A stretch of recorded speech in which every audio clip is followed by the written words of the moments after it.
Dan saya selalu bercita-cita pengen jadi hafiz Al-Quran. Harus ada cita-cita dari kita harus jadi hafiz. Sedikit bicara tentang bab hafal Quran buat kita yang gak mondok nih.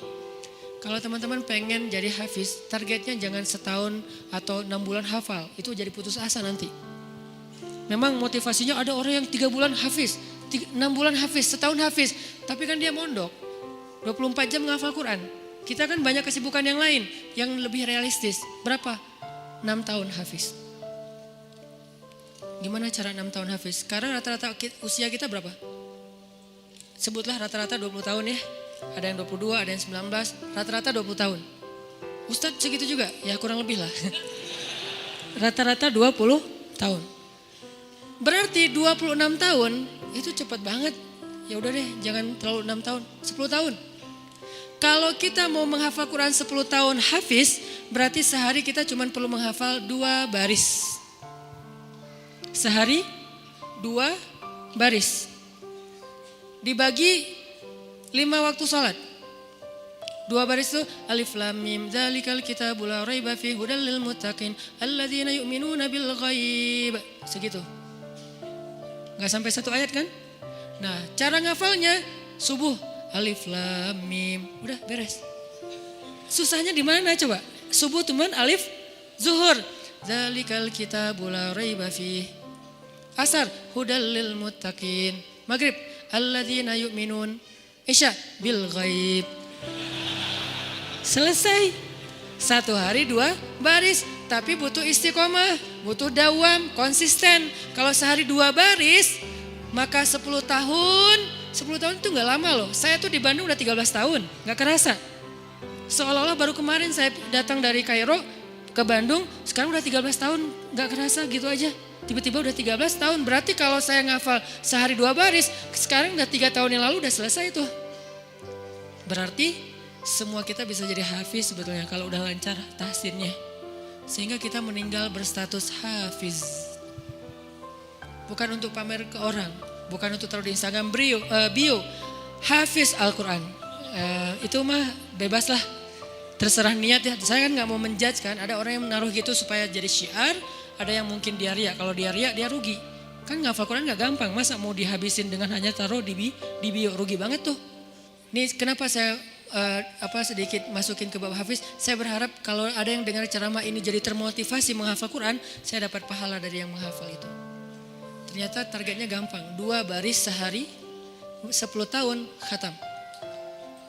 2 baris itu gampang banget. Alif, alhamdulillah. Zuhur, Rabbil Alamin.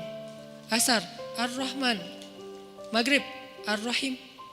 Segitu doang ngafalnya, gampang banget. Kul, Zuhur, ya. Asar, ayyuhal. Gitu doang kan, saking gampangnya. Kapan itu khatamnya Ustadz? Gak tahu pas sakaratul maut kali. Saking pendek-pendeknya.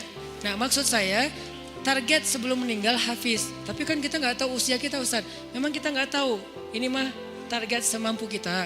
Kalau meninggal sebelum 10 tahun, yang penting kita udah punya niat. Siapa yang berniat baik dan tidak tercapai, maka dia dapat pahala kebaikan yang utuh. Siapa yang tercapai, dia dapat pahala 10 kali lipat. Kalau kita meninggalnya usia 40 tahun, usia 50 tahun, udah hafiz. Tahu gak kedudukan hafiz di akhirat nanti kayak gimana? Itu keren banget. Harus cemburu kita sama orang yang hafiz tuh. 1, dijamin surga, kalau dia ikhlas, dijamin surga.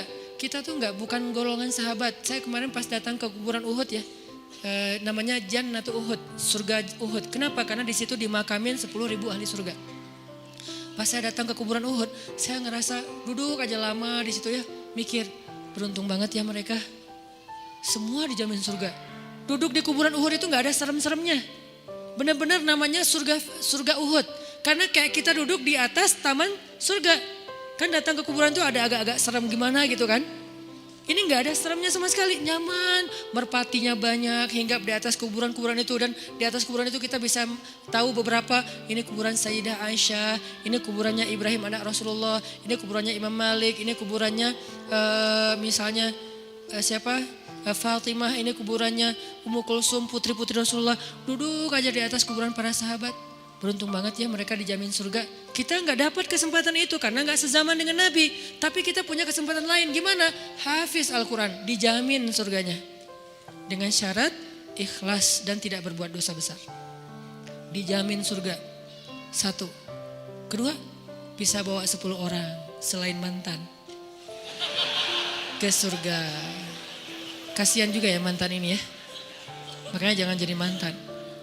10 orang. Siapa aja? Ayah, ibu, udah pasti tuh. Makanya saya pengen menghafal Quran biar kalau saya khatam, saya ngerasa di dunia tuh belum sempat berbakti sama ibu dan ayah saya. Keburu meninggal pas tsunami. Nanti saya pengen berbaktinya di akhirat. Berbakti di akhirat, hafal Quran. Sehingga nanti di akhirat saya berharap berhusnuzon ke Allah, bukan sok pede ya. Kayak Ustaz udah paling pasti masuk surga aja. Bukan, husnuzon ke Allah. Nggak boleh sok pede. Kalau sok pede namanya mentazkiyah diri sendiri. La tuzakku anfusakum. Berhusnuzon ke Allah, Allah maha menepati janji, saya bisa bawa mak, yuk ikut abang, kemana bang? Surga. Kan enak ya, bapak yuk ikut abang kemana? Surga. Kakak saya meninggal juga di tsunami, itu buat saya ibu kedua saya setelah ibu saya karena dia paling banyak berkorban. Kak Yus yuk ke surga, kemana? Ayo ikut abang, kemana bang? Surga. Itu tuh kayak goals akhirat goals lah. Kalau kita punya life goals, ini adalah akhirat goals. Buat siapa lagi? Istri. Buat siapa lagi? Anak. Kalau semuanya hafizoh, ya berarti lebih banyak lagi yang bisa kita bawa. Itu tuh keren banget.